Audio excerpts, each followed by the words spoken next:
tema tan importante para nosotros, que es el tema de la supervisión de obras públicas. Muchas veces enfocamos al tema de la supervisión de obras públicas en el tema operativo, técnico, en la cual todos los ingenieros tenemos los conocimientos suficientes desde el punto de vista técnico para poder enfrentar una parte, digamos, de sus actividades, que es de la supervisión, que es controlar la calidad de la ejecución de las obras. Sin embargo, vemos algunas dificultades que enfrentamos en la supervisión cuando no aplicamos la normativa adecuadamente en todo el proceso de gestión y de ejecución de una obra. Es por ello que, dado que esta actividad es un tanto corta, vamos a conversar sobre casuística y sobre cuál es la intervención contractual del supervisor y qué cosa es lo que debe hacer en todo el proceso de una obra. Vuelvo a repetir, aparte del control de calidad y el aspecto técnico que los ingenieros manejamos adecuadamente. Entonces, dicho esto, no sé si me permiten ya dar inicio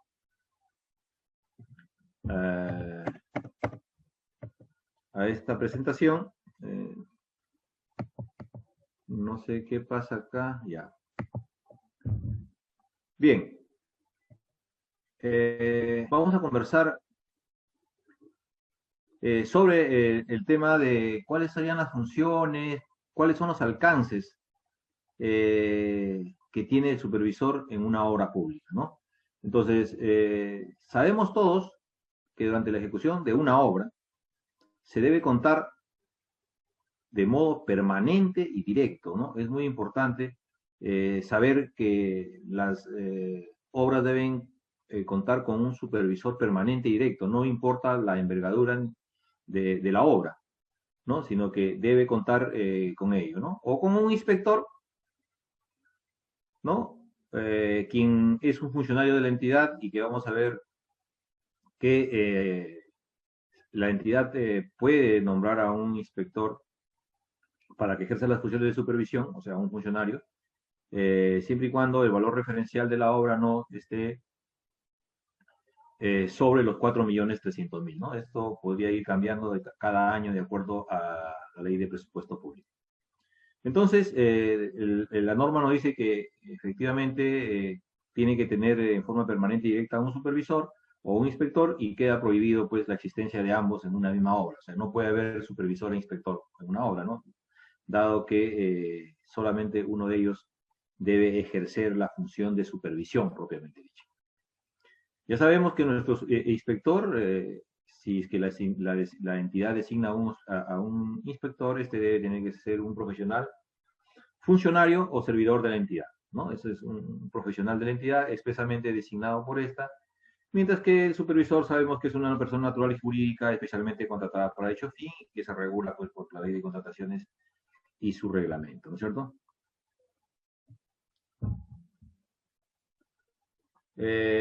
¿Cuál es el perfil que debe tener el inspector o supervisor?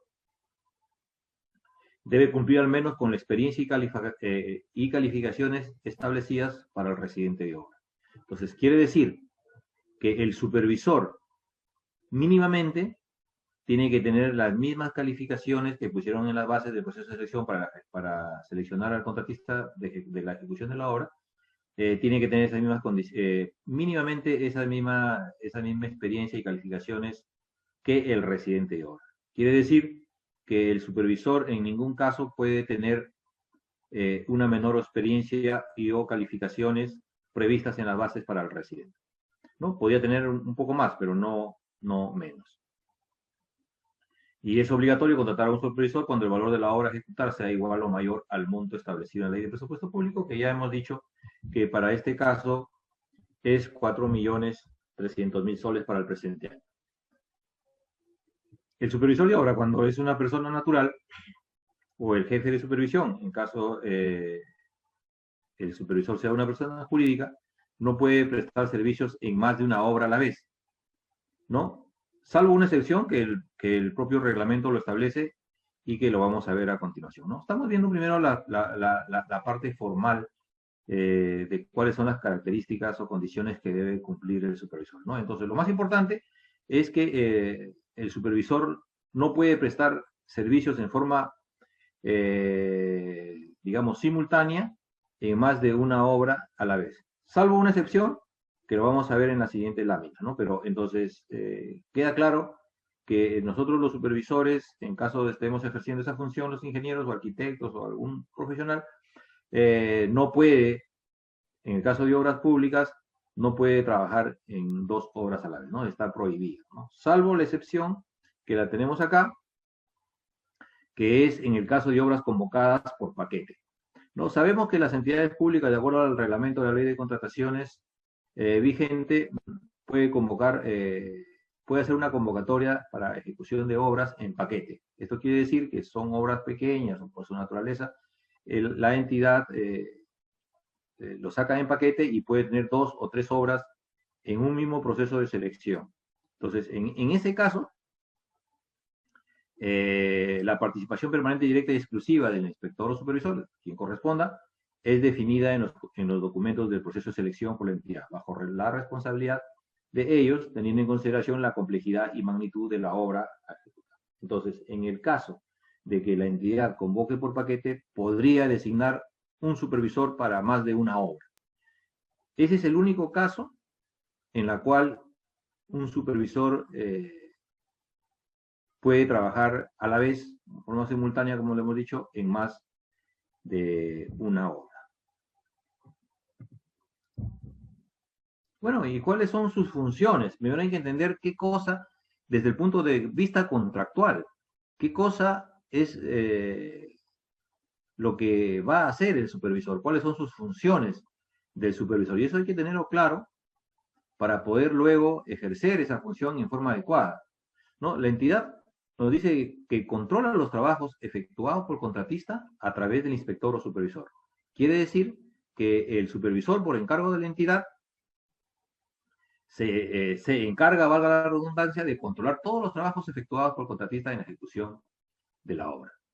Y él es responsable de velar directa y permanentemente, o sea, directa, o sea, es indelegable esa función, y en forma permanente, tiene que estar en forma permanente por la correcta técnica en la cual nosotros, como vuelvo a repetir, los ingenieros hemos sido formados en el aspecto técnico y normalmente encontramos muy pocos problemas en las obras en el contexto técnico, salvo que sea por otra naturaleza que encontremos por otras razones que no tienen nada que ver con la capacidad técnica del profesional, sino con otras acciones que podemos encontrar observaciones en ese rubro técnico, ¿no?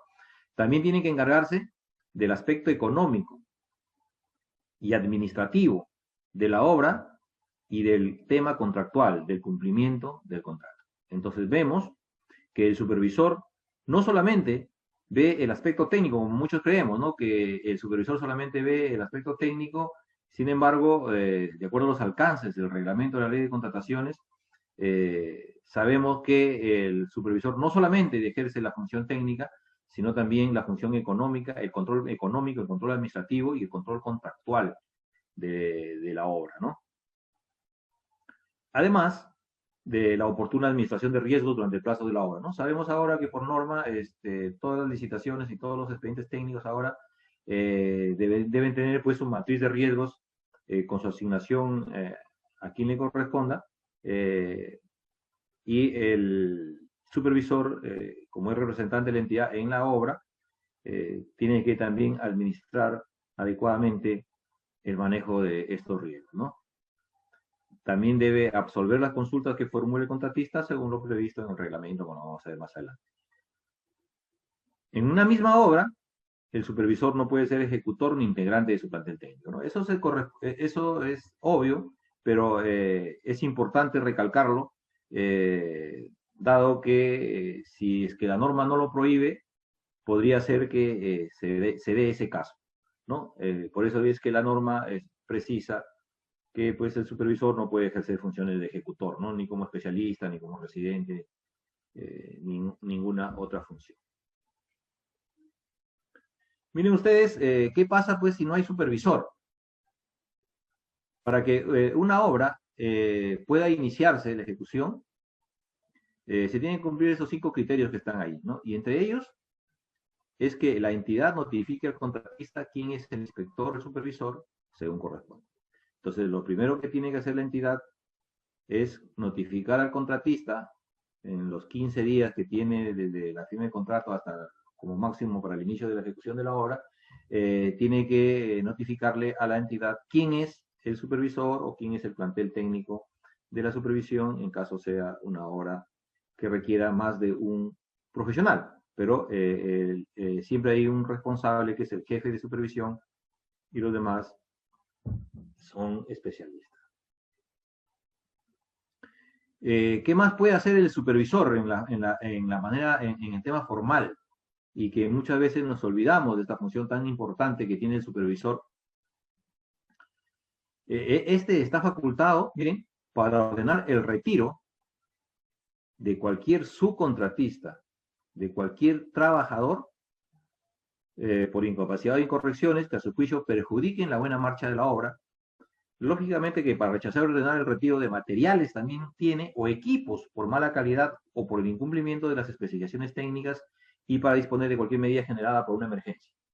De acuerdo a lo que nosotros hemos visto ahora, sin embargo, el supervisor no tiene la autoridad para modificar el contrato, ¿no? Sabemos que para modificar el contrato, por ejemplo, no puede autorizar la ejecución de un adicional, no puede autorizar la ampliación de plazo, no puede autorizar la reducción de metas, etcétera, ¿no? Eso no está facultado, pero sí tiene autoridad suficiente para retirar cualquier material, equipo, trabajador, subcontratista, que a su criterio no cumpla con las características previstas en el expediente técnico o que perjudiquen la buena marcha de la obra, ¿no? Por ejemplo, un trabajador llega en estado etílico a la obra. Entiendo que el supervisor lo mínimo que debe solicitar es el retiro inmediato de ese trabajador, no del frente de trabajo, sino definitivamente de la obra, ¿no? Porque no se puede permitir, dado que se considera que es una falta grave, por ejemplo, ¿no? Llegar en estado etílico. Y sabemos también que el contratista debe brindar al inspector o supervisor todas las facilidades para el cumplimiento de su función, las cuales están estrictamente relacionadas con esta, ¿no? Entonces, las facilidades que va a dar el contratista al supervisor no son, pues, de pagarle su comida, de pagarle su alojamiento, etcétera, ¿no? Sino obedece a las facilidades que tiene que darle propias del cumplimiento de las funciones de la supervisión en su ejecución, ¿cierto? Entonces, si el supervisor, por ejemplo, va a hacer algunos controles de calidad, sería bueno que esté el contratista para que entre ambos puedan sacar cada uno su muestra y poder luego analizarla y luego poder verificarla, ¿no? Entonces, como nosotros vemos, a eso se refiere la norma en lo que respecta a las facilidades que tiene que dar el contratista al supervisor, ¿no? Entonces, ya en forma resumida, para terminar esta parte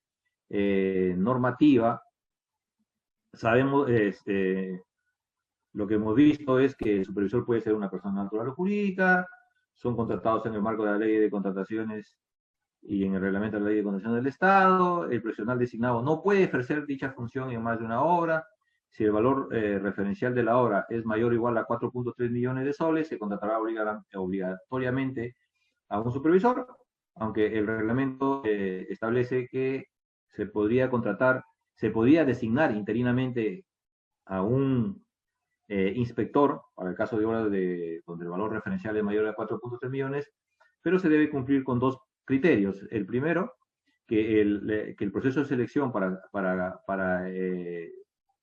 contratar a la supervisión ya esté convocado, y también esta inspección, estos inspectores o este inspector puede estar ejerciendo la función de supervisión hasta que el monto acumulado de las valorizaciones alcance como máximo los 4.3 millones de soles. El inspector ya sabemos que es un profesional, funcionario, servidor de la entidad. Sabemos que debe ser expresamente designado para tal fin, de acuerdo a los documentos propios que tiene la entidad. Muchas veces lo designan con memo, muchas veces lo designan con resolución. Lo importante es que esté en el marco de sus documentos de gestión de la entidad quien lo designa. Tiene exactamente las mismas atribuciones que el supervisor. Ambos deben cumplir por lo menos con las calificaciones requeridas al residente de obra. Y eso es importante para que las entidades puedan ver a quién de sus profesionales designan como inspector, ¿no? Porque mínimamente tiene que cumplir con las calificaciones requeridas al residente. Pueden participar en más de una obra solo, en caso de obras convocadas por paquete. Se puede designar a un inspector interinamente para obras con valores, para obras cuyo valor referencial es mayor, las valorizaciones, en este caso es mayor o igual no, ese valor referencial es mayor o igual a 4.3 millones, solo en caso del proceso de selección para su supervisor se encuentre convocado y solo hasta que las valorizaciones acumuladas sean hasta el citado monto, ¿no? Entonces, como vemos, eso solamente para hacerlo a manera de resumen, y no pueden ser los ejecutores de la obra o parte de su plantel técnico, ¿no? Entonces, ese es un pequeño resumen que hacemos. Y acá entramos ya al tema práctico, ¿no? ¿Qué cosa hace, aparte de controlar, vuelvo a repetir, que se cumplan las especificaciones técnicas, que el contratista ejecute de acuerdo a lo previsto en el expediente técnico, ¿no? Hasta ahí estamos bien. Pero aparte, ¿qué cosa más hace el supervisor? Miren, y ahora la primera actividad importante que va a hacer el supervisor es la revisión de la programación, del CAO, del calendario de atención de materiales e insumos, el calendario de utilización de equipos. ¿Cuándo lo revisa? Para efectos de la aprobación de la programación de ejecución de la obra, calendario de adquisición de materiales, insumos y el calendario de utilización de equipos, el supervisor o inspector tiene 7 días de suscrito el contrato de obra. Miren, importante, todavía no empieza el plazo de ejecución, pero el supervisor ya tiene que estar contratado para tal fin. Y emite su conformidad sobre dichos documentos e informa a la entidad. Entonces, lo primero que tiene que hacer el supervisor es revisar estos documentos, ¿no? No olvidemos que en las normas pasadas estos documentos lo presenta el contratista hasta ahora para la suscripción del contrato, pero la entidad no tenía el tiempo suficiente para revisarlos. Como consecuencia, había muchos problemas contractuales. Luego, cuando la entidad se da cuenta que los documentos que había presentado el contratista, por ejemplo, en la programación con respecto a la ruta crítica, había puesto una ruta crítica que no era real, y como consecuencia cualquier cosa que ocurría en la obra traía como consecuencia una ampliación de plazo, ¿no? Entonces, eso no tenía manera en las normas anteriores de controlar el estado con respecto a estos documentos que se vuelven parte del contrato una vez suscrito, ¿no? Sin embargo, ahora la norma ha dicho, bueno, está bien, suscribe tu contrato, preséntame de estos documentos, pero eso no significa que tengan ya condición de aprobados, sino va a haber un procedimiento posterior en la cual la supervisión va a tener que revisar esta programación, ¿no? Y eso es muy importante que el supervisor tenga el expertise suficiente para poder revisar estos documentos. No olvidemos que la programación, digamos CPM, ¿no? El método de la ruta crítica, por sus siglas en inglés, CPM, tiene importancia alta en el tema de la gestión del contrato, ¿no? Porque cuando exista una causal de ampliación de plazo, vamos a ver que efectivamente el contratista, luego la supervisión tiene que revisar y verificar que afecta esa ruta crítica, ¿no? Entonces, la revisión que debe hacer al inicio el supervisor de estos documentos, igual, ¿no? El calendario de adquisición de materiales e insumos, y muy importante, porque con él vamos a otorgar los adelantos de materiales, ¿no? Entonces, si no hacemos una revisión exhaustiva, vamos a tener problemas, ¿no? El calendario de utilización de equipos dirá, pero ¿eso para qué me sirve el calendario de utilización de equipos? El calendario de utilización de equipos es muy importante para que el supervisor pueda controlar adecuadamente los equipos que en su momento están en obra, ¿no? O sea, no necesariamente el 100% de los equipos ofertados van a estar en obra, ¿no es cierto? Sino hay un calendario de utilización de equipos y en función de ese calendario es que el supervisor tiene que controlar. Y obviamente este calendario tiene que estar amarrado con la programación y con el calendario actualizado de obra.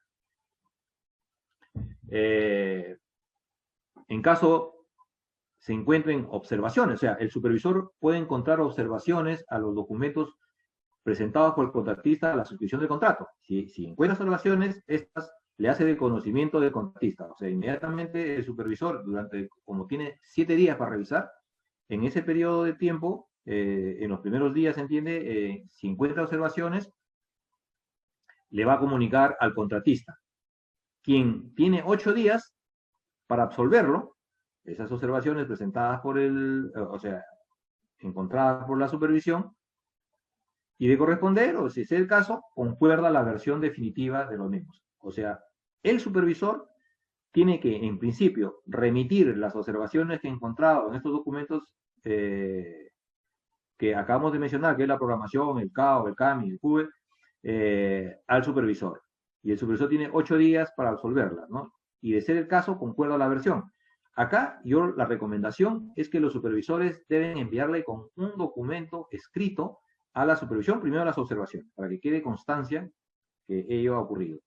Y luego, en ese mismo documento o en otro documento, la supervisión debe citar a sus oficinas al contratista para poder concordar la versión definitiva de los mismos. Porque ocurre que cuando el supervisor manda de acuerdo a su criterio, cuáles serían los documentos, porque el contratista se niega a concordar, luego cuando entran en alguna controversia, el contratista, no, a mí nunca me ha llamado, yo no sé de qué me están hablando, ¿no? O sea, nunca me dijo nada.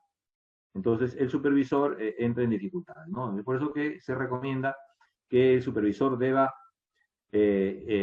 comunicarle mediante un documento y citarle al contratista en caso encuentre observaciones, ¿no? Si el contratista no va a la oficina del supervisor en el día y fecha indicada, en el día y hora indicada, entonces el supervisor tendrá toda la libertad para poder continuar con el procedimiento que lo vamos a ver a continuación, ¿no? Si no hay acuerdo, claro, pero eso tienes que probarlo, que no hay acuerdo, y la única manera es haberle enviado, como vuelvo a repetir, un documento al supervisor. Se consideran como válidas las observaciones del supervisor o inspector que no hubieran sido levantadas o concordadas, debiendo remitir a la entidad la versión final de dicho documento como máximo dentro de los 15 días de suscrito el contrato, ¿no? Entonces, ¿por qué? Porque 7 días tenía el contratista, perdón, la supervisión para revisarlas y la contratista tenía 8. Ahí están los 15 días en las cuales es el plazo máximo que tiene el supervisor para poder remitir estos documentos debidamente revisados y con su opinión y sus observaciones que correspondan. Y si el contratista, vuelvo a repetir, no se acerca a concordar o no levanta las observaciones, elabora sus propios documentos y remite ellos a la entidad. Miren, entonces, lo importante que es revisar estos documentos. Y vamos a ver ya lo que los ingenieros o arquitectos que trabajan normalmente en obra saben la trascendencia y la importancia que tienen estos documentos para la gestión total del proyecto, ¿no? Tienen mucho que ver básicamente con tema de ampliaciones de plazo, ¿no? Entonces, si no gestionamos adecuadamente estos documentos, y ahora que la supervisión tiene la oportunidad de revisarlos, se tendría muchos problemas y la entidad luego va a ir contra el supervisor por no haber observado en su oportunidad, de acuerdo al alcance de su contrato, esos documentos tan importantes.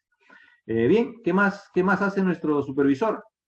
Anota en el cuaderno de obra. ¿Qué cosa anota en el cuaderno de obra?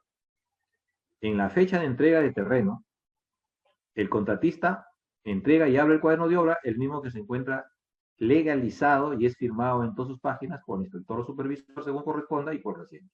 Entonces, a la apertura del cuaderno de obra, el supervisor tiene que suscribir en todas sus páginas y también este cuaderno ahora tiene que ser legalizado, ¿no? Es una novedad en este reglamento que regula, que está vigente desde el año pasado, desde el 30 de enero del año pasado, en la cual ahora piden que el cuaderno de obra sea legalizado, ¿no? Antes el cuaderno de obra no era legalizado, solamente era suscrito por el inspector o supervisor y por el residente en todas las páginas. Sin embargo, en el propio reglamento han incluido que este cuaderno debe ser legalizado con el propósito de que este no sea adulterado, ¿no? Entonces, y así con esas palabras lo han puesto en el reglamento. Ya sabemos que en el cuaderno de obra, los únicos que pueden anotar en él es el residente y el supervisor. Nadie más está autorizado para anotar en el cuaderno de obra, ¿no? Salvo excepciones que también el propio reglamento lo establece, que dice que en caso excepcional, por ejemplo, el contratista, que también se hace extensivo para el residente, bueno, que se hace extensivo para el supervisor, en forma excepcional y por un tema justificado, puede delegar esta función a otro profesional, para lo cual tiene que tener la autorización de la entidad, ¿no? Si el residente se enferma, por ejemplo, alguien, y es una enfermedad que no es de incapacidad, sino es una enfermedad como cualquier persona se puede enfermar y puede estar ausente de la hora pues 10, 15 días, entonces alguien va a tener que suplirle. Entonces, en ese caso se ha puesto la norma y dice que en forma excepcional puede ser delegada esta función, pero tiene que tener autorización por parte de la entidad, ¿no? En este caso, si alguien le reemplaza al supervisor, va a tener las funciones de anotar en el cuaderno de obra. Aparte, miren, de haber revisado la programación, el CAO, los calendarios de adquisición de materiales e insumos, el calendario de utilización de equipos. Ahora, también en el marco de este nuevo reglamento, tiene la función de revisar el expediente técnico, ¿no? Y no solamente el supervisor, porque ahora estamos hablando de la supervisión, ahora también tiene como obligación el contratista revisar este expediente técnico. En el caso de la supervisión, el supervisor inspector tiene un plazo de 7 días calendarios para obras con plazos menores o iguales a 120 días y de 10 días calendarios para obras con plazos mayores a 120 días, y debe elevar un informe técnico de revisión del expediente técnico de obra a la entidad, con copia al contratista. No olvidemos, vamos a ver que si no entregamos esas copias, ahora, por ejemplo, de lo resuelto en una ampliación de plazo, por ejemplo, ¿qué sucede si el contratista, perdón, si el supervisor no notifica también al contratista? Después, si la entidad no se pronuncia, vamos a ver que hay problemas. Adjuntando su evaluación, pronunciamiento y verificaciones propias realizadas como supervisor o inspector. Entonces, antes, algunas entidades contrataban a la supervisión un mes antes para que pueda revisar este expediente técnico, ¿no? Sin embargo, ahora ya la revisión es parte de las funciones que ejerce la supervisión durante el proceso de supervisión de obra. ¿Qué más hace el supervisor? ¿No? Es importante. ¿Qué más importante hace? Verifica la oportunidad de la solicitud de adelanto de materiales, ¿no? Y nos dice que es responsabilidad del inspector o supervisor, según corresponda, verificar la oportunidad de la solicitud de adelantos para materiales e insumos de acuerdo al calendario correspondiente, ¿no es cierto? Entonces, tenemos un calendario, tenemos que verificar. Por ejemplo, a ver, va a pedir, uno de los materiales es cemento, ¿no? Y me pide adelante materiales para que compre 3.000 bolsas de cemento. Pero resulta que la obra ya está al 50%, por decir, de ejecutada, y los metrados pendientes de ejecución que tienen que ver con el calendario de adquisición de materiales, resulta que solamente le queda por ejecutar lo equivalente a 2.000 bolsas de cemento, ¿no? Que eso se traduce luego a concreto.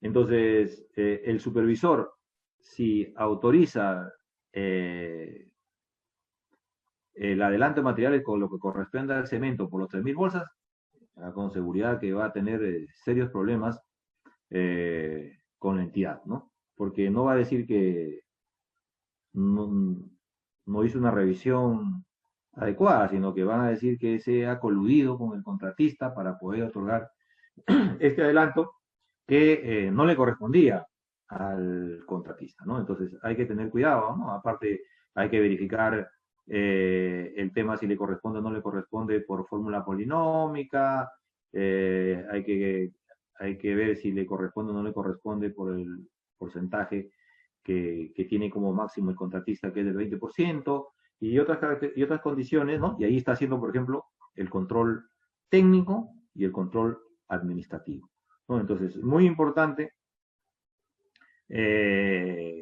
para que el supervisor pueda ejercer estas funciones. Miren ustedes, y le he puesto adelante porque este es un tema importante, ¿no? La penalidad por no encontrarse la obra culminada.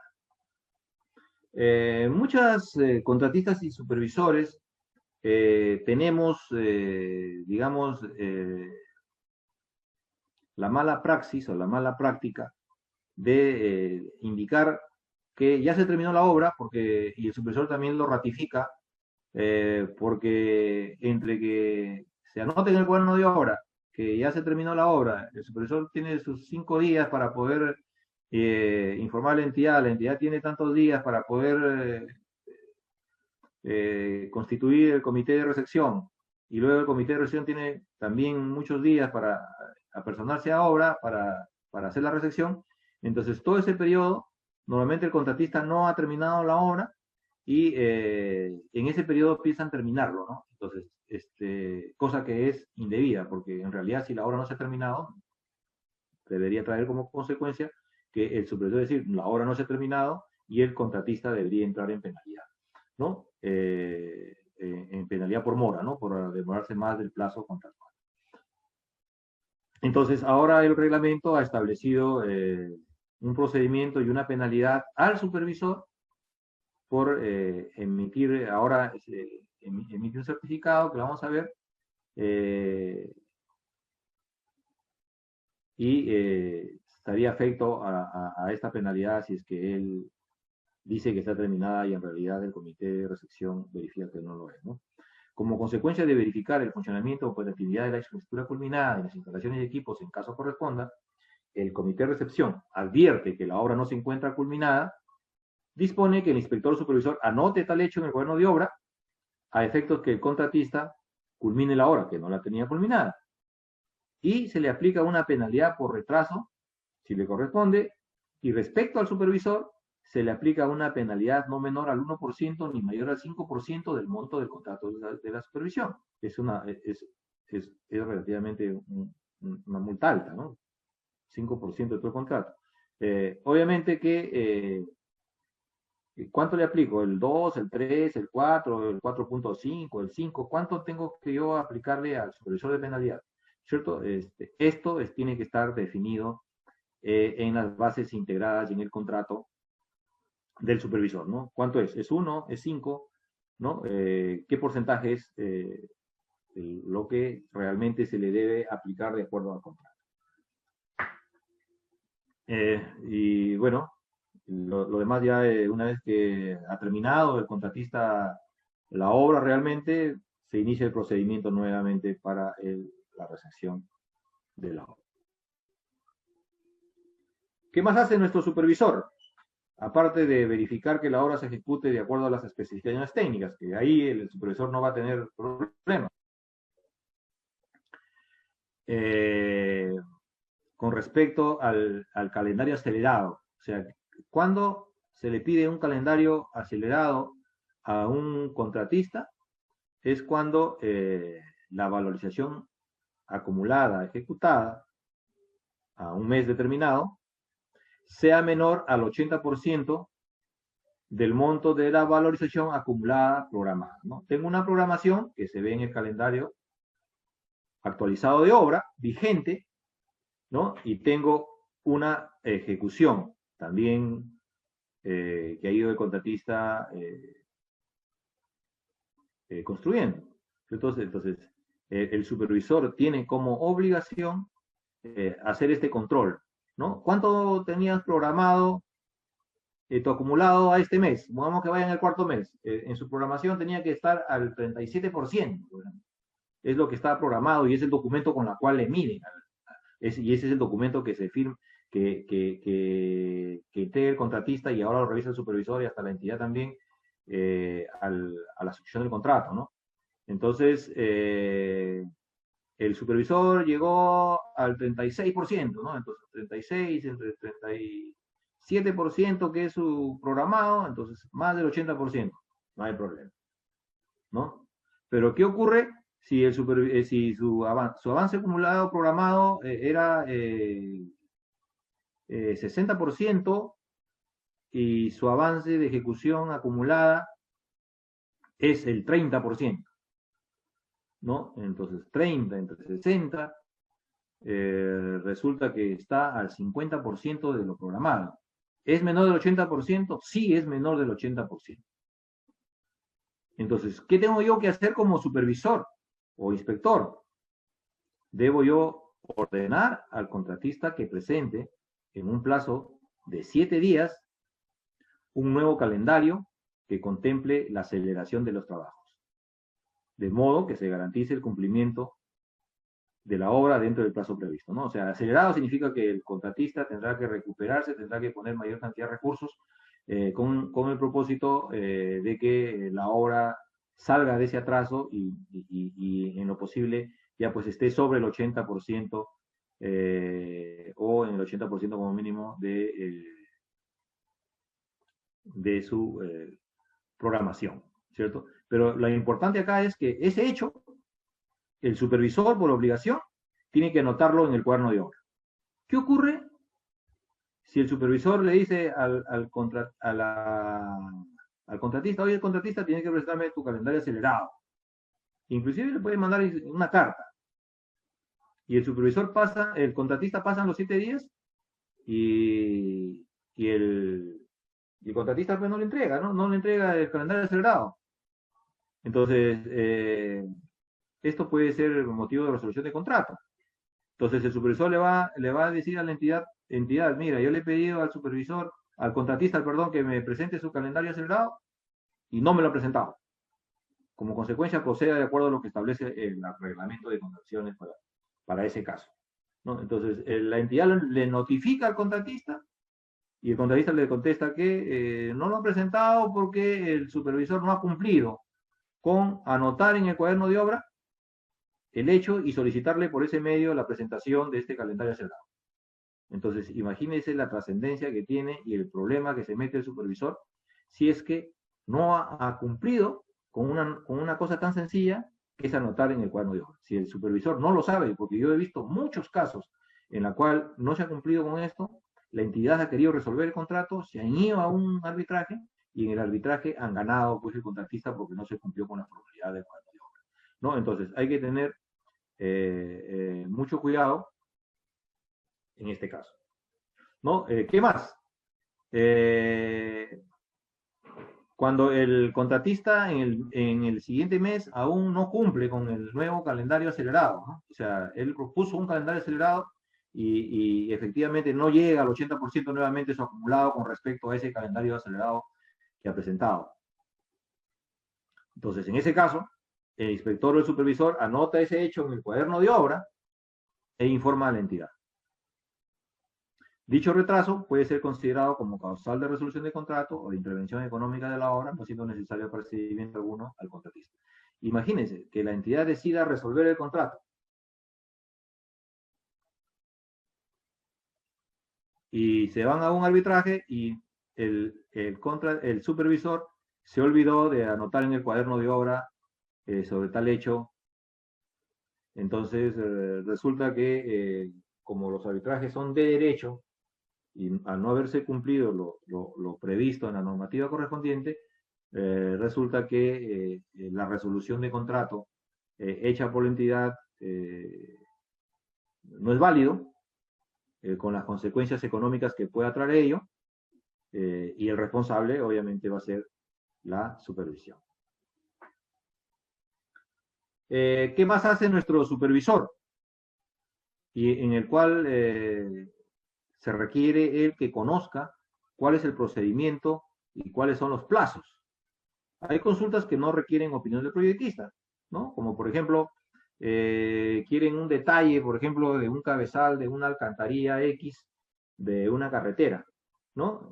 No cambia el metrado, no cambia el diseño, no cambia nada. Entonces quieren nomás que no hay un detalle del plano en lo que respecta al cabezal. Entonces, como no hay el detalle de esa parte, el supervisor puede absolver esa consulta porque no modifica el expediente técnico en su contexto, ¿no? En ese caso, miren, el residente anota en el cuaderno de obra y tiene 5 días luego la supervisión para absolverla, ¿no? Y tiene que hacerlas también por el cuaderno de obra.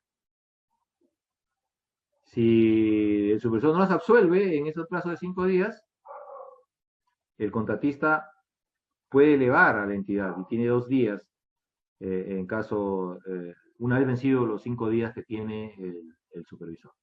Y luego, la entidad la va a absolver, ¿no? En 5 días también. Entonces, ustedes como ven, si no sabe el supervisor un procedimiento tan sencillo como este, porque no está, nosotros los ingenieros estamos más abocados al tema de la gestión de técnica de la obra, más que en la gestión del contrato, entonces nos puede traer dificultades, porque seguramente cuando llega la entidad de esto, la entidad va a absolver la consulta al contratista sin perjuicio de las penalidades por incumplimiento que va a tener la supervisión por no haber absuelto en su oportunidad, porque inclusive dice la norma que si se sobrepasan estos plazos que están acá, el contratista tendría derecho a una ampliación de plazos si es que la consulta realizada afecta la ejecución de la ruta crítica de la obra, ¿no? Y la ruta crítica, como veíamos,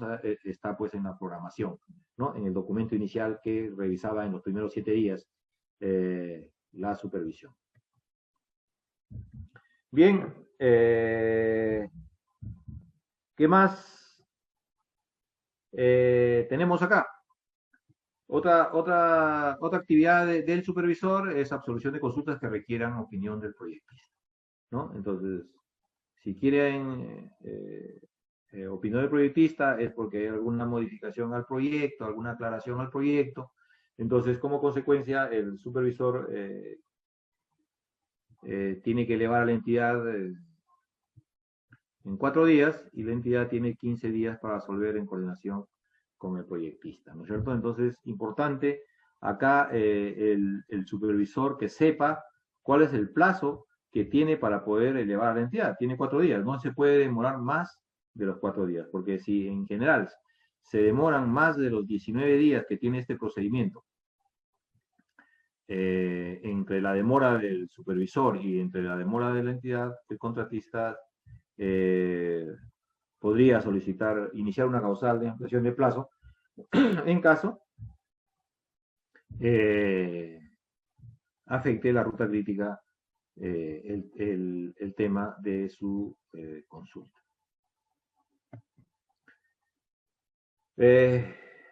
Miren, ahora también los mayores metrados es un tema importante que se ha regulado, que es un tema muy importante para la gestión ahora de los proyectos.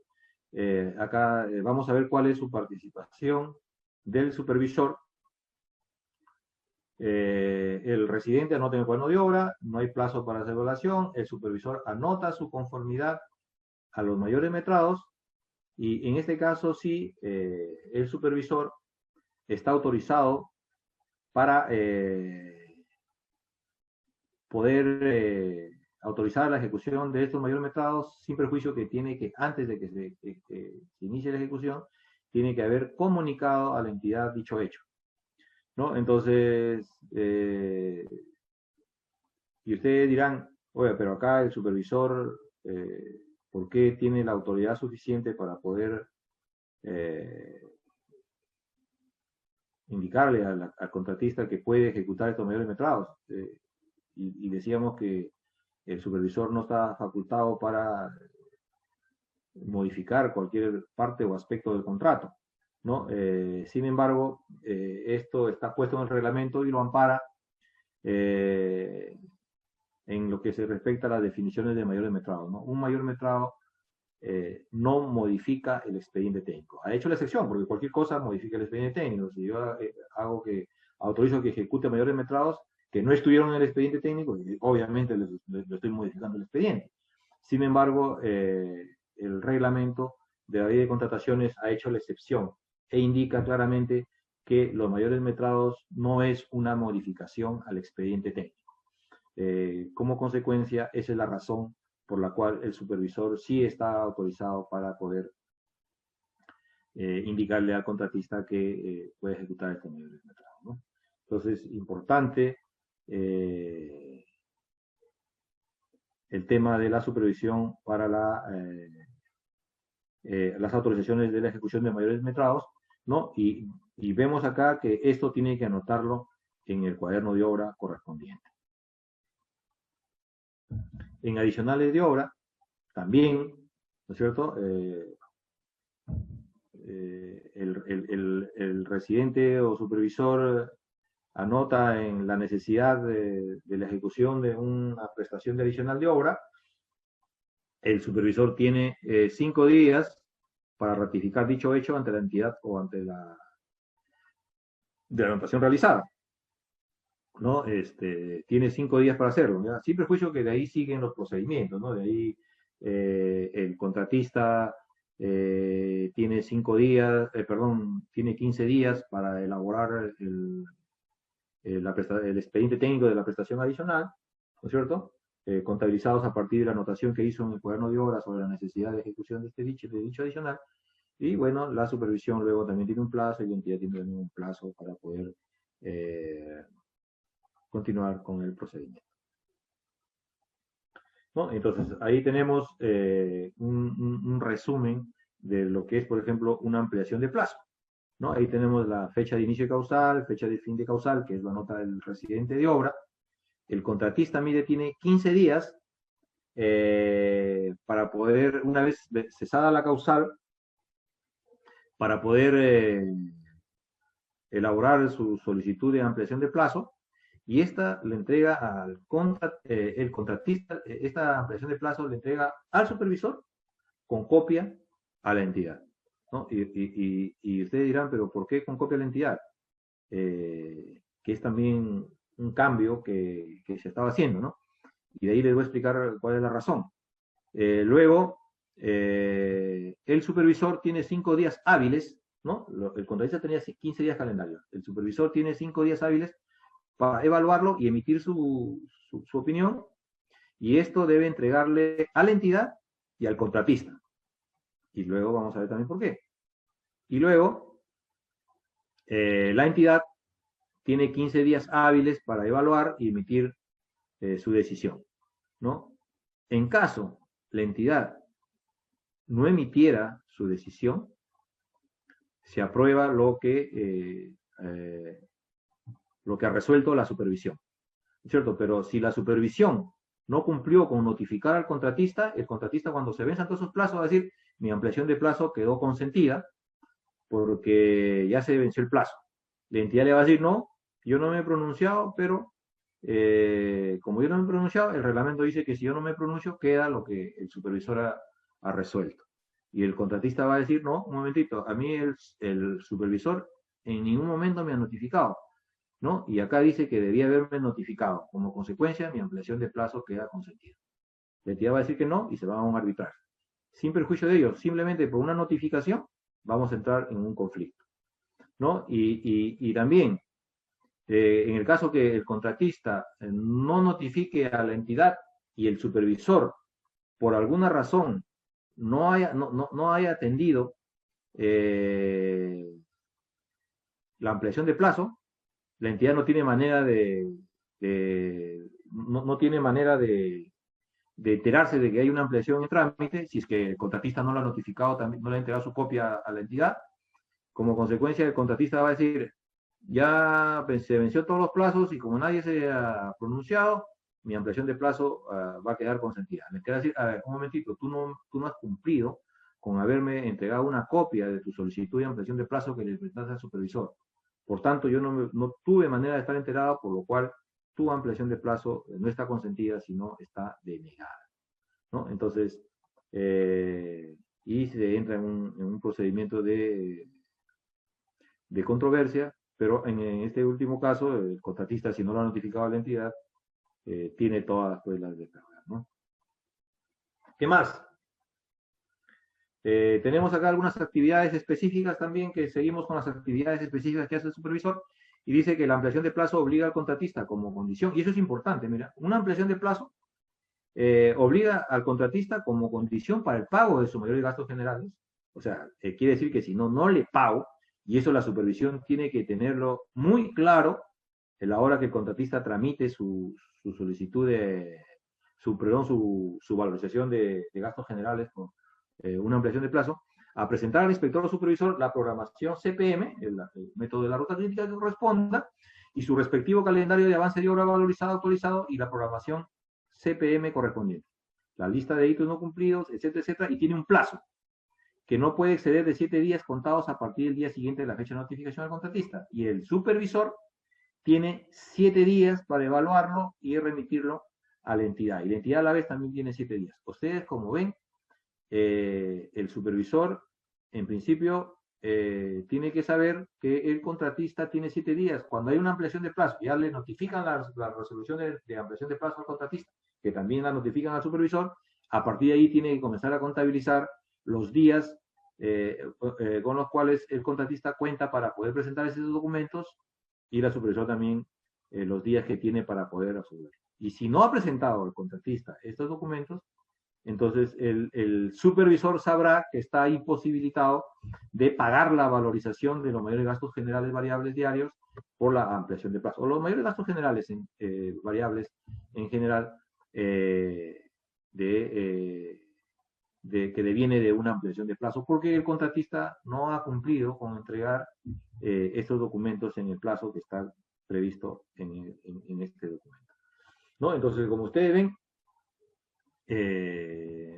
importante que el supervisor tiene que conocer todos estos mecanismos que le permita hacer un control técnico, un control administrativo, un control contractual, ¿no? De todos estos documentos, ¿no? En valorizaciones y metrados, igual, las valorizaciones tienen carácter de pago a cuenta y son elaboradas en el último día del periodo del mes por ambas partes, ¿no? Por la supervisión y por el contratista, ¿no? Es también un ligero cambio que ha habido, porque antes el contratista nomás presentaba los metrados, ahora la elaboración de la valorización es responsabilidad de ambos, ¿no?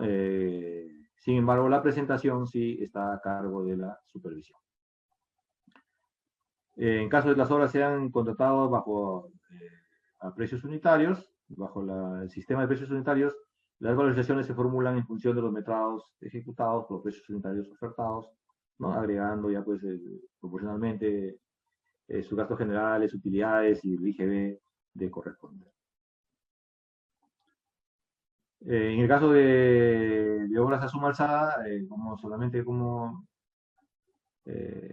cultura general, digamos, antes se valorizaba, ¿no? Con los valores, con los precios del expediente técnico, y luego se multiplicaba por un factor de relación. Ahora ya no, también se valoriza con los precios ofertados. Los mismos que en el caso de suma alzada lo presentan en el momento de la suscripción de contrato. Bien, ¿en qué más participa nuestra supervisión? Pago de mayores gastos, costos directos y mayores gastos generales variables. Una vez que se haya aprobado la ampliación de plazo, dice el reglamento que el contratista tiene derecho a mayores costos, a pago de mayores costos directos si corresponde y mayores gastos generales variables, ¿no?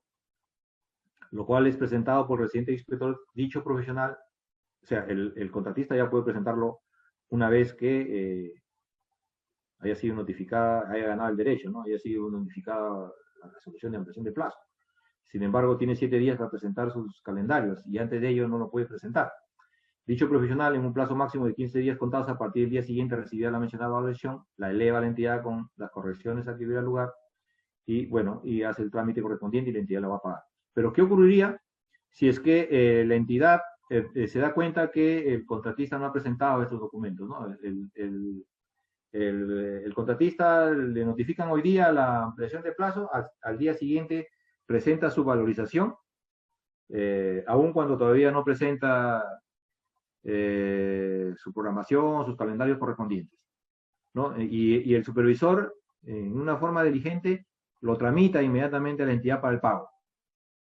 Y la entidad se da cuenta que el contratista aún todavía no ha presentado esas programaciones, esos calendarios. Como consecuencia, le va a penalizar, por lo menos si que su contrato existe una penalidad por valorizar cosas que no corresponden a la supervisión, ¿no? Entonces, importante saber esto para no cometer estos errores y seamos sujetos de observaciones y de penalidades por parte de la entidad, ¿no es cierto? Ya sabemos que también un tema que es nuevo, que es una responsabilidad de la supervisión ahora, es que cuando por razones no imputables al contratista el programa de ejecución de obra vigente no refleja adecuadamente el avance real del proceso de obra, a pedido del supervisor o inspector, según corresponda, el contratista en un plazo máximo de 7 días hace una actuación del programa, una actualización, perdón, del programa de ejecución de obra y de los calendarios de avance, todos los documentos que hemos estado viendo en esta presentación, de manera que estos reflejen adecuadamente la situación de avance de la obra y lo necesario para su culminación en el plazo contractual, siempre que no haya afectado la ruta crítica. Entonces, ¿qué cosa quiere decir? Que el supervisor ahora está facultado para poder solicitar la actualización de la programación de obra al contratista siempre que no se afecte la ruta crítica y el atraso ocasionado no sea imputable al contratista. Entonces, antes solamente un calendario se actualizaba, o ya sea por una ampliación de plazo o por una adicional, ¿no? Ahora se actualiza también a solicitud de la supervisión. Importante para poder llevar un control adecuado de obra, ¿no? Entonces, si se encuentra en este caso, la supervisión está facultada para hacerlo.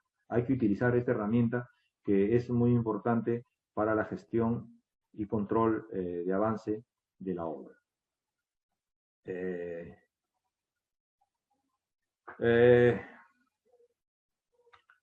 Ya sabemos que el programa de ejecución de obra actualizado, que le ha solicitado el supervisor y sus calendarios, muestran claramente pues, las diferencias con el programa de ejecución de obra previo, así como la propuesta sustentada del contratista que pretende superar las posibles desviaciones que se hubieran presentado con la finalidad de asegurar el cumplimiento del plazo contractual.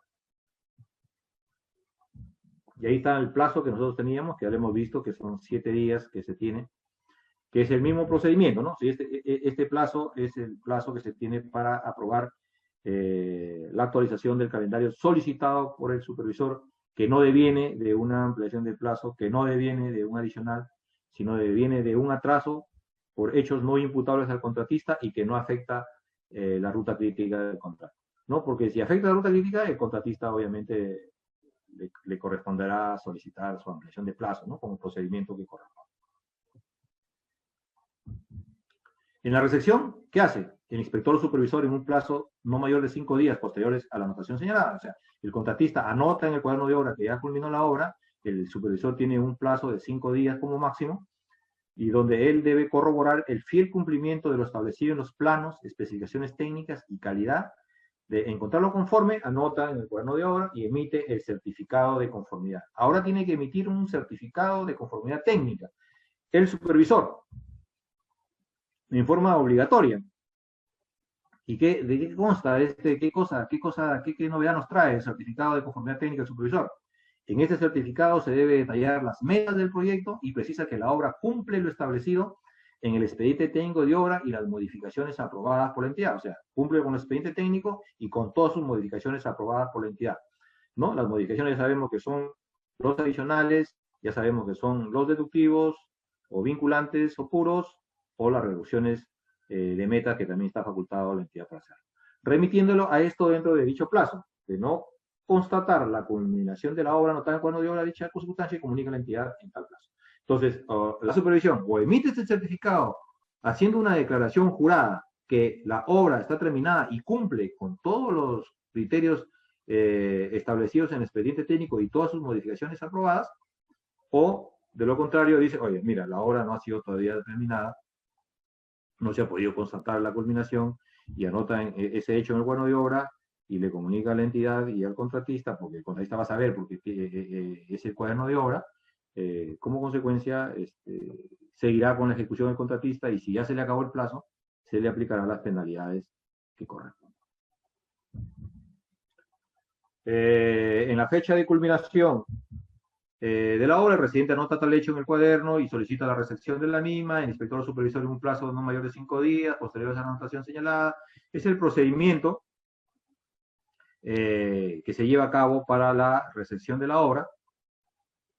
Y lo que es importante es que el residente debe entregar el cuaderno de obra al comité de recepción antes de ello, ¿no? Antes de ese acto de recepción, y el cual es devuelto a la finalización del acto de recepción de obra al residente previa a la anotación que tiene que hacer el supervisor en este caso, ¿no? El supervisor va a anotar o se acabó la obra o hay observaciones o no se ha culminado la obra, ¿no?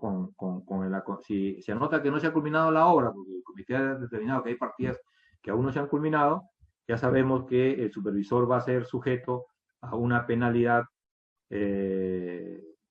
entre el 1 y el 5% del valor de su contrato, como lo veíamos al inicio, sin perjuicio de las acciones administrativas y legales que posiblemente le vayan a iniciar por haber suscrito este famoso certificado de conformidad técnica, en la cual decía él que todo estaba ok y que se había terminado la obra. Sin embargo, se verificó que esto no había ocurrido. Entonces, ya vemos que en el cuaderno de obra le entregan a la comisión de recepción, como lo hemos dicho.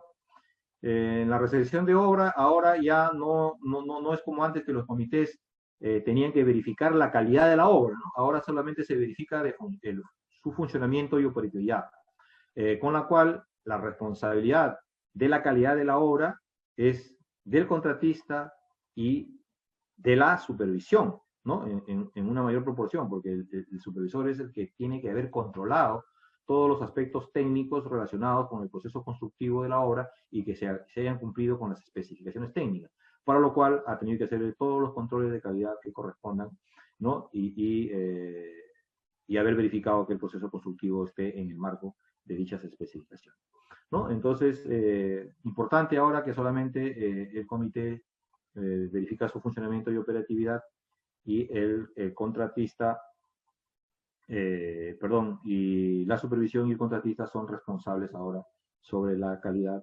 y para ello hay una garantía, y sabemos que, ¿no?, que son los 7 años en una obra, ¿no? Mínimamente, ¿no? Pueden haber más, si es que más años o más tiempo, si es que así lo hayan determinado en la base, ¿no? Por el tipo de obra, ¿no?, que se construye. En la acta de recepción, ¿no?, ya sabemos que la tiene que suscribir también el supervisor. Si hay un acta de observaciones, el contratista ahora solamente dispone de 1/10 o 45 días, el menor de estos dos plazos, para poder levantar las observaciones, ¿no? Si eso ha ocurrido, el contratista escribe en el cuaderno de obra nuevamente para que se proceda con la recepción de la obra ya, o con el levantamiento de observaciones, y la entidad tiene un plazo de 3 días para poder... el supervisor tiene un plazo de 3 días y el comité tiene un plazo de 7 días para poder ir ahora y verificar la subsanación de estas observaciones, no pudiendo formular nuevas observaciones este comité a la obra, ¿no? Se tiene que limitar a verificar el levantamiento de observaciones del acta, ¿no? En la cual se consignó dichas observaciones. Si hay retraso en la subsanación de observaciones, si vencido el 50% del plazo establecido para la subsanación, miren, el inspector supervisor verifica que no se ha dado inicio de los trabajos correspondientes, salvo alguna circunstancia que justifique ello, que tiene que estar acreditado por el contratista, informa de inmediato a la entidad quien está por vencido dicho plazo y notifica ello al contratista. A partir del siguiente, la mencionada notificación, la entidad asume la subsanación de observaciones con cargo a las valorizaciones pendientes de pago o a las garantías que el contratista tenga. En la liquidación de la obra, el supervisor o inspector debe presentar a la entidad sus propios cálculos, excluyendo aquellos que se encuentren sometidos a un medio de solución de controversia, ¿no? Entonces, sin perjuicio de, por ejemplo, una obra está en arbitraje y no puede haber, el contratista no puede entregar todavía la liquidación, sin embargo, el supervisor tiene 60 días o el décimo del plazo de la obra para que él presente su propia liquidación, debiendo excluir aquellos montos o aquellas actividades que se encuentran sometidos a medio de solución de controversia, ¿no? Como consecuencia, ya la entidad va a tener la liquidación de la obra para poder ser verificada posteriormente cuando el contratista lo presente y en este caso, si se encuentran conforme, la entidad da por culminado el contrato del supervisor, ¿no? En caso el contratista no presenta la liquidación en el plazo que tiene para presentarlo, la entidad ordena que el supervisor o inspector elabore la liquidación debidamente sustentada en el plazo indicado, siendo los gastos a cargo del contratista. O sea, si yo ya presenté mi propia liquidación, que es mi obligación como supervisor, y si el contratista no presenta la liquidación en el plazo previsto, el reglamento dice que la entidad tiene que hacer la liquidación, pero con cargo con cargo a los costos que se incurre para la elaboración de esta liquidación son con cargo al contratista y se tiene que poner en dicha liquidación, ¿no? En este caso, como el supervisor tiene todo el conocimiento de la obra, se le encarga a él, pero se le tiene que hacer un pago por ello. Y ahí está el perdón, ¿no? Entonces, acá vamos a ver muy rápido cuáles son actividades técnicas de controles de calidad específicas.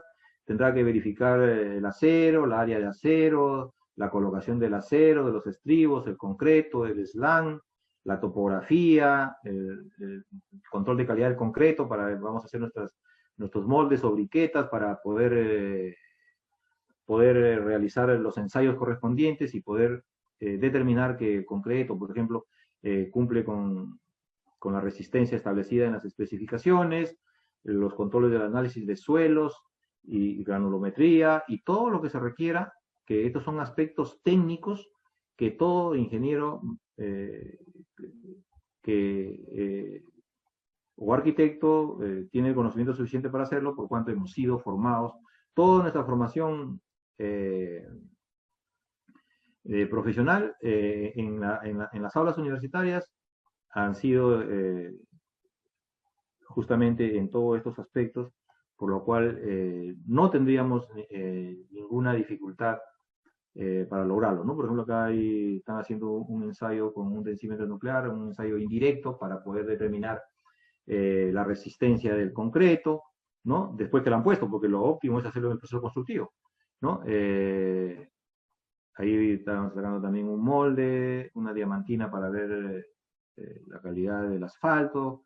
Vemos ahí, por ejemplo, el acero que el supervisor va a ordenar que se retire, porque ya está con corrosión, por ejemplo, ¿no? Y tiene que retirarse o tiene que hacerse un tratamiento especial y luego verificar que el área correspondiente para ver si sigue cumpliendo o no con las especificaciones técnicas, ¿no? También el apilamiento adecuado de los materiales en obra, los cálculos estructurales, por ejemplo, correspondientes a un puente, ¿no? Que son datos importantes para poder, aspectos técnicos que durante toda la ejecución de la obra tenemos que realizar con el propósito que la obra se ejecute de acuerdo a los estándares establecidos en nuestro expediente. En términos generales, espero no haberlos aburrido. Lo que he pretendido es presentar en forma práctica cuáles son los alcances del supervisor y cuáles son los mayores problemas dentro de mi vida profesional, donde yo he identificado que es más recurrente estos problemas, ¿no? Entonces, dicho esto,